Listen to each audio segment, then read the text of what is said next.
Toran France est heureux de vous présenter Continuum. Bonjour à toutes et à tous, bienvenue dans Continuum, l'émission d'Agora News Sécurité qui est parrainée par Toran France. Aujourd'hui, j'ai le plaisir de recevoir Alain Vernada, directeur général de d'Everywhere. Alain, bonjour. Bonjour Sébastien. Alors Alain, votre scolarité a été ponctuée par de nombreux déménagements pour suivre la carrière d'officier de votre père. Vous avez beaucoup bougé dans le monde, vous avez travaillé après dans de grands groupes industriels, Dassault, MBDA, comme ingénieur, comme chef de projet. Puis vous avez cofondé et développé pendant 10 ans une start-up de logiciels d'infrastructure qui était un peu leader avant de devenir directeur général en France de Téléroute. Et puis, en 2013, vous rejoignez d'Everywhere, leader français de la géolocalisation, fondé par Jacques Salognon comme directeur général. Vous rêviez de ce parcours quand vous étiez enfant, Alain ? De ce parcours, je ne sais pas. En tout cas, je savais très petit que je me destinais à être devant, à prendre des décisions et à faire partie de ceux qui emmènent. Ça, par contre, je l'ai su assez tôt. Et ça a toujours été quelque part le cas. Toutes ces étapes que vous citez sont ponctuées de ça. Et en fait, en général, je les ai choisies parce qu'elles m'ont permis, d'une façon ou d'une autre, de me positionner plutôt dans un rôle de lead. Ouais. Un rôle de lead, vous êtes à la fois ingénieur par votre cursus, mais aujourd'hui un peu manager. Comment vous définiriez entre ces deux responsabilités ? Aujourd'hui, je me définirais vraiment comme un dirigeant, dans le rôle de dirigeant. Pour le reste, je suis un généraliste. Ingénieur, oui, mais mon cursus m'a permis aussi d'aborder pas mal les sujets d'entreprise. Et pour moi, ce qui est important, c'est la vision large, c'est d'être capable de discuter avec l'ensemble des métiers.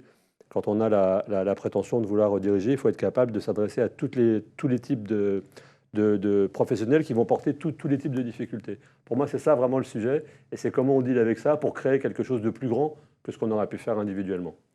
Alors, l'émission, elle s'appelle Continuum. d'Everywhere, c'est bien quand même un exemple de réussite en matière de continuum de sécurité.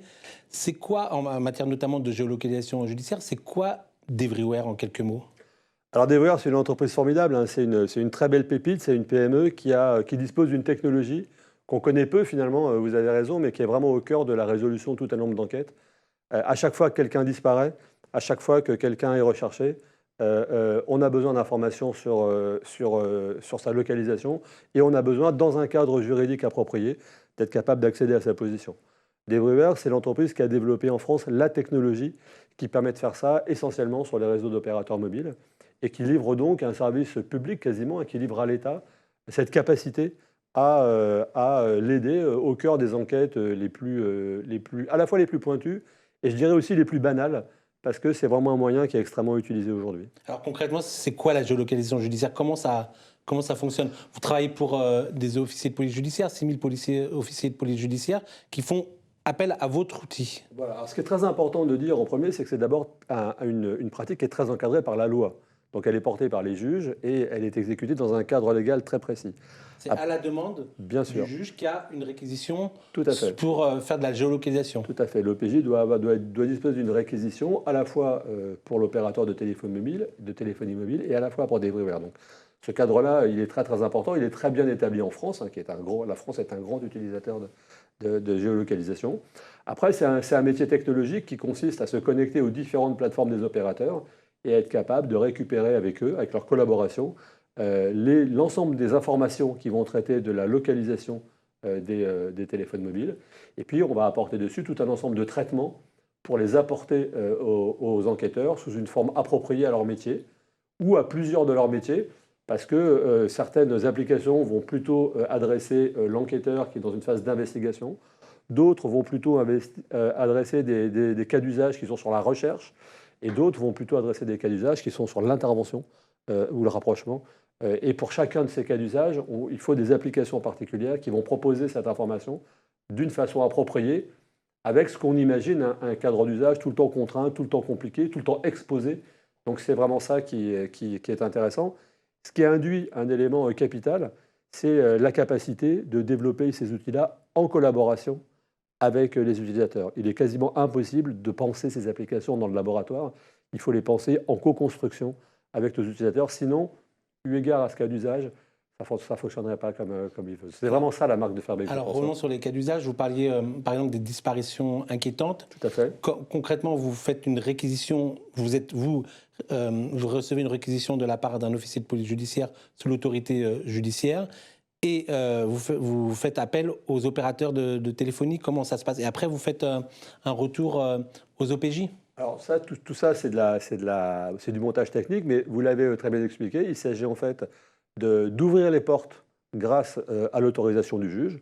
Une fois que les portes sont ouvertes, aussi bien au niveau légal qu'au niveau technique, on va pouvoir analyser, récupérer un certain nombre d'informations qui viennent de l'opérateur, qui permettent de construire des coordonnées de position.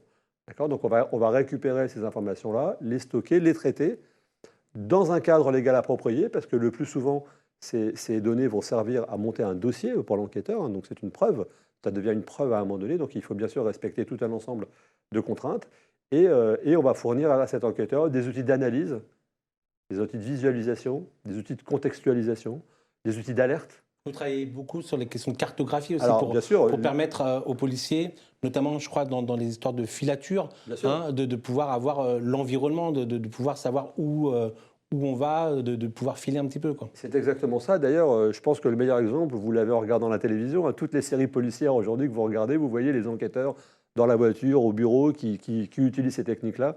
Voilà, donc c'est vraiment du positionnement en temps réel. C'est ça la principale particularité de cette technique-là, c'est le temps réel.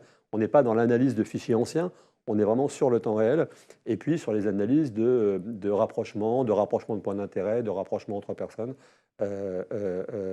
d'alerte. C'est très très important d'être alerté quand un téléphone se rallume, quand la personne disparue se rapproche d'un point inconnu, et ainsi de suite. Alors on dit souvent que la géolocalisation est peu connue par le grand public, très utilisée par les OPJ, et justement très utilisée par les OPJ parce qu'on se rend compte que les malfaiteurs, les criminels utilisent de moins en moins la téléphonie classique parce que messagerie cryptée, mais que l'outil géolocalisation est un vrai service utile pour les enquêteurs et que ces dernières années, l'outil géolocalisation, elle est vraiment montée en puissance. Vous faites aujourd'hui combien de réquisitions? Vous avez combien de réquisitions par an à peu près? Ça se chiffre en plusieurs milliers, par an, hein. Ces chiffres-là ne sont pas tous à ma disposition à la minute, mais c'est plusieurs milliers par an. Mais dans ce que vous dites, il y a vraiment plusieurs cas. On a effectivement ce que vous évoquez comme le grand banditisme, qui a quand même aujourd'hui effectivement migré vers des technologies de plus en plus sophistiquées. Alors après, c'est un peu le jeu du chat et de la souris, mais il faut se rappeler aussi que bon nombre d'enquêtes sont des enquêtes finalement relativement simples, qui concernent des gens comme vous et moi, hein, qui ont disparu, qui ont une difficulté, ou voilà. Donc il y a vraiment toute une échelle de cas sur lesquels cette géolocalisation est efficace. Maintenant, c'est vrai que la police, que ce soit pour la géolocalisation ou pour d'autres moyens, est toujours dans une espèce de compétition entre ce qu'on est capable de faire et ce que les gens qui le recherchent sont eux-mêmes capables de faire, avec des fois une lutte qui est assez rude quand même. On le voit dans le cyber, par exemple, hein, où c'est une lutte sans fin. Il y a des annonces tous les jours que les enquêteurs réussissent à attraper des gens, qui ont trouvé une nouvelle technique. Donc c'est aussi ça notre quotidien. Et c'est aussi pour ça qu'au-delà de la géolocalisation, on s'est beaucoup tourné vers la donnée de l'enquête, qui peut être une donnée de géolocalisation, mais d'autres, parce qu'aujourd'hui, c'est vraiment par ce moyen-là que les enquêteurs travaillent le plus. On va y venir. Juste pour terminer sur la question de la géolocalisation judiciaire, est-ce qu'il y a une affaire un peu emblématique sur laquelle vous savez que Devryware a fait la différence? Officiellement non, puisque ces opérations-là, on n'y accède pas, et les éléments de sécurité qui sont mis en place sont forcément importants. Donc on est là au service de l'État, bien entendu.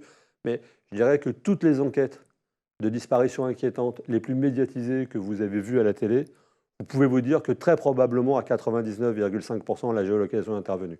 Après, je ne dispose pas des informations-là, mais d'une manière générale, toutes les grandes disparitions de mineurs, y compris celles qui sont mal terminées ces derniers temps, à chaque fois, la géolocalisation a joué un rôle, parce qu'il y a toujours finalement une trace de géolocalisation qui traîne quelque part.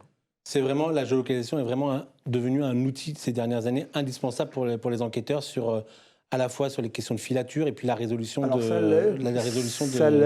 crimes. Ça l'est, c'est aussi quelque chose qui évolue. parce que les techniques évoluent, parce que la 5G arrive. Donc aujourd'hui, ça l'est beaucoup, effectivement, vous avez raison. On regarde aussi beaucoup demain, parce qu'on pense aussi que c'est des choses qui vont continuer d'évoluer fortement.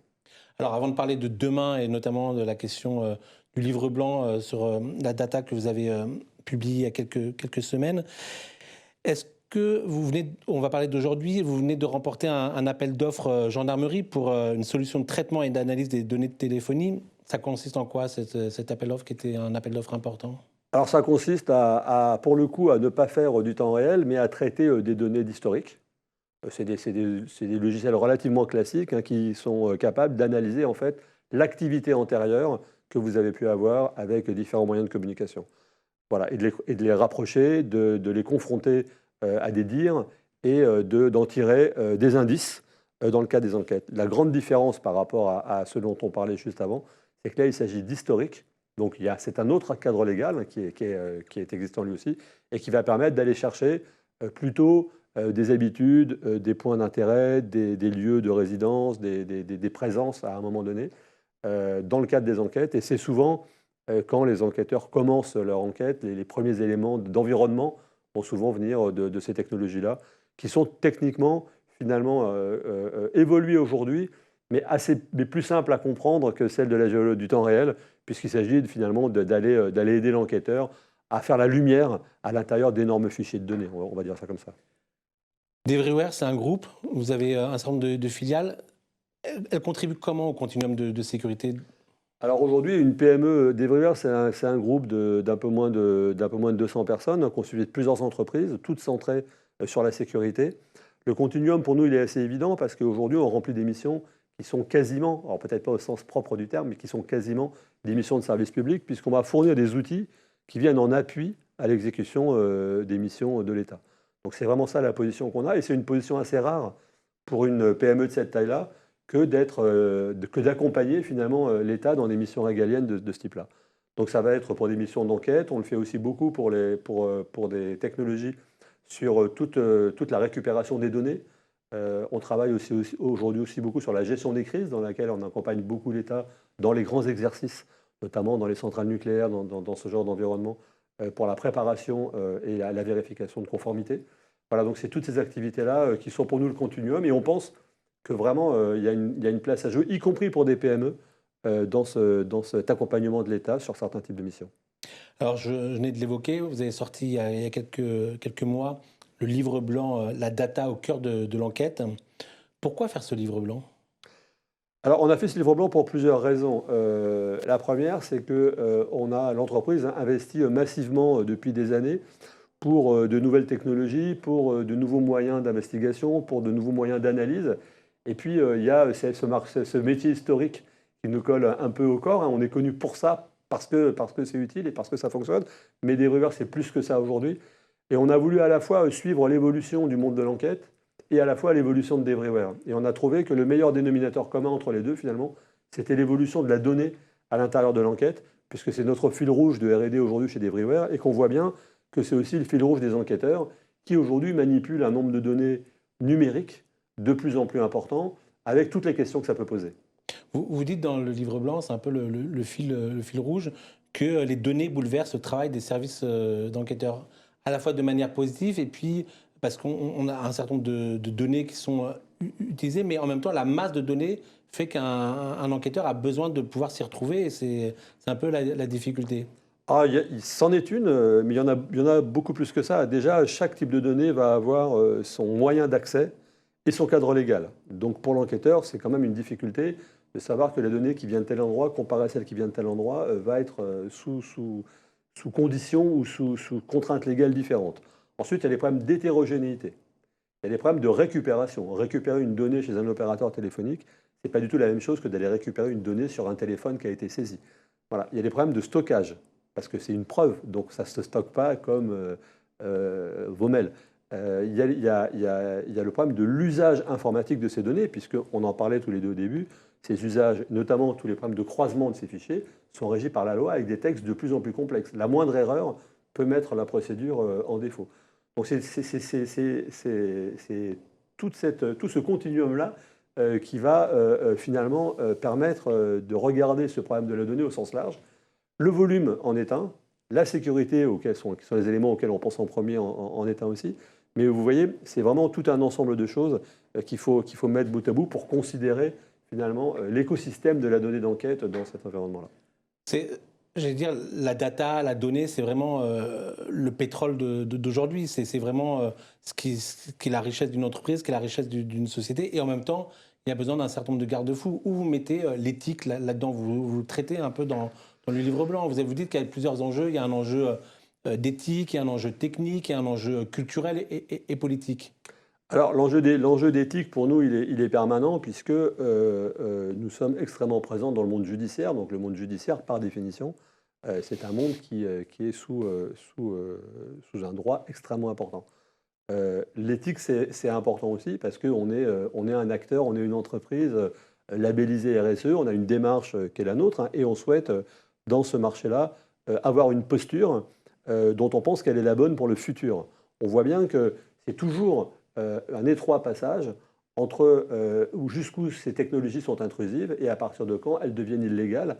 Et qu'il est très très important, si on veut se positionner sur ces marchés-là, de regarder ça avec un œil extrêmement précis et de s'assurer à chaque fois qu'on va proposer quelque chose, qu'on le fait dans un cadre qui permet à tout le monde de se sentir bien et notamment qui permet à la preuve à la fin d'être solide, parce que c'est aussi ça ce qui va en découler. Donc nous, on se positionnerait résolument là-dessus, à la fois pour l'entreprise, à la fois pour nos clients, aussi pour nos collaborateurs, puisque c'est aussi très important pour tous ces ingénieurs qui travaillent avec nous, que de comprendre et que de savoir dans quel contexte on va proposer ces choses-là. Donc c'est un point important. Et surtout, c'est très challengé aujourd'hui dans les médias, chez les observateurs, quel usage sont faits des données, quel usage des données dans l'enquête. Et je pense qu'il y a aussi pas mal de pédagogie à faire. C'est un moyen important, mais qui doit être aussi transparent et qui doit être capable d'être expliqué pour être bien compris et bien accepté. Si on sort 30 secondes du champ de la sécurité au sens large, prenons l'exemple de l'application Stop Covid, on voit quand même qu'il y a une réticence un peu culturelle des Français à télécharger ce genre d'application. Comment aujourd'hui surmonter un petit peu cela, j'allais dire, ce paradoxe entre les Français qui mettent un certain nombre d'informations sur leurs réseaux sociaux, etc., et en même temps qui sont très réticents à transmettre de la donnée de manière officielle. Alors, vous avez cité le mot, c'est paradoxe. Les paradoxes, on vit dans les paradoxes. Il faut expliquer. Après, cette résistance-là, elle existe. Elle est aussi, je pense, un peu manipulée par moments. On est tous très demandeurs ou très à même de donner notre position, notre géolocalisation quand il s'agit de recevoir un service, un peu moins quand il s'agit éventuellement d'être contrôlé. Donc je pense que c'est une réaction qui est relativement normale. Je ne sais pas d'ailleurs si elle est tellement franco-française, mais pour moi, ce qui est vraiment important, c'est que les gens comprennent qu'il existe des lois, parce que je pense que fondamentalement, ce qui est important, c'est la République, c'est les lois de la République, et c'est de leur expliquer que ces lois, elles sont votées, elles sont respectées, elles sont mises en œuvre dans ce domaine-là comme un autre, et que c'est finalement très paradoxal, parce que c'est dans le domaine où la géolocalisation est le plus contrôlée qu'elle pourrait être finalement le plus controversée. Ce qui reste quand même un étonnement pour moi, parce que je pense que l'usage des données qui est fait par les GAFA est bien plus dangereux aujourd'hui que celui qui est fait dans le cadre judiciaire. Mais vous avez raison, ça crée quand même quelques craintes. À nous d'expliquer la donnée et aussi de prouver que c'est bon pour la sécurité de chacun. Dans ce livre blanc, La data au cœur de l'enquête, vous parlez un peu de demain et de la place de l'intelligence artificielle sur l'enquête. Quel va être aujourd'hui le défi de l'intelligence artificielle, quelle va être sa place auprès des enquêteurs, auprès d'une entreprise comme la vôtre, pour accompagner? Est-ce qu'on va être un peu comme dans le film Minority Report, un peu dans du prédictif? Est-ce que vous travaillez sur ces choses-là? Alors aujourd'hui, on travaille bien sûr un peu sur ces sujets-là, mais je crois que ça reste quand même un sujet de science-fiction. L'idée aujourd'hui, c'est pas de remplacer l'enquêteur et d'aller plus vite que lui et de trouver des résultats à sa place. L'idée, c'est plutôt de l'accompagner dans la façon dont il est confronté à un environnement numérique qui a évolué. Un enquêteur reste un enquêteur, et moi je suis persuadé que, indépendamment de l'intelligence artificielle qu'on pourra mettre au point, il sera très difficile d'aller challenger ça. Par contre, cet enquêteur aujourd'hui, il a beaucoup de missions, il a des missions qui sont complexes dans un environnement qui est un environnement numérique. Comment lui donne-t-on les moyens et les outils d'avancer là-dessus? L'intelligence artificielle peut l'aider, Mais en fait, quand on prononce ce mot, c'est de mon point de vue un mot un peu fourre-tout. On parle d'intelligence artificielle, on parle d'analyse de données, on parle de donner du sens aux données par les ontologies, on parle vraiment de tout un ensemble de techniques qui vont permettre de l'accompagner. Je vais vous prendre un exemple très simple. Si vous confrontez un enquêteur, un investigateur à un rapport de 1000 pages, bon, il a des techniques qui vont lui permettre, s'il a les bonnes informations dans ces 1000 pages, de trouver des indices. Mais peut-être que l'accès aux indices dans ces 1000 pages, il n'aura jamais le temps de s'y consacrer. Par contre, un logiciel peut l'aider à lui mettre en évidence un certain nombre de points. À l'enquêteur ensuite d'en faire quelque chose, de monter une enquête, de trouver des connexions, de trouver des confrontations et d'avancer. C'est plutôt ça, je pense, l'intérêt aujourd'hui de la data et des logiciels qu'on peut associer. C'est vraiment de lui pré-mâcher un certain nombre de travaux qui sont bien faits par la machine et pas bien faits par l'homme, et qu'après, le travail de l'être humain dessus, le travail de l'enquêteur puisse être de grande qualité et de grande efficacité. Lorsqu'on parle continuum de sécurité, classiquement, ou de sécurité globale, parce que c'est le terme en ce moment, on parle des entreprises de sécurité privée, on parle des collectivités locales, on parle de la police nationale, de la police gendarmerie, on parle de la police municipale. On parle peu des entreprises et des PME. Quel pourrait être le rôle, et quel est le rôle, j'allais dire, d'une PME dans un continuum de sécurité ? Alors aujourd'hui, les entreprises sont de plus en plus confrontées à cette problématique de sécurité, et c'est vraiment une problématique multiforme. Sécurité de leur personnel, sécurité de leurs processus, sécurité de leurs informations, et toutes les PME sont vraiment confrontées à ces difficultés majeures. Elles sont aussi dans un cadre où elles ont des obligations légales d'être en conformité avec une réglementation qui est de plus en plus contraignante. On peut prendre l'exemple des processus, on peut prendre l'exemple des voyages des collaborateurs, on peut prendre des locaux. Donc on voit bien qu'aujourd'hui, être responsable de la sécurité ou de la sûreté dans une entreprise, c'est vraiment un challenge.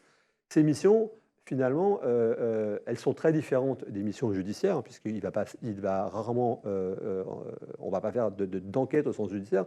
Par contre, il va falloir être capable d'analyser un certain nombre de processus de l'entreprise, soit en amont pour vérifier leur solidité, soit après que l'incident ait eu lieu pour voir par quel moyen il a eu lieu. On peut citer aujourd'hui une problématique qui est très très importante dans ces domaines-là, c'est la fraude.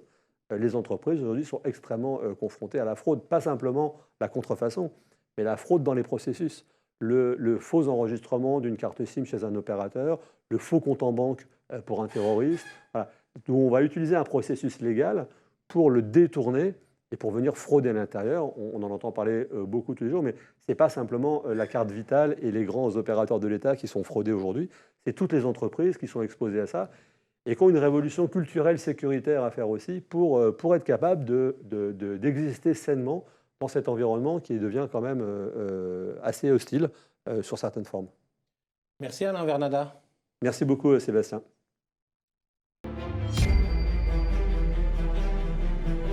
Thorane France a été heureux de vous présenter Continuum.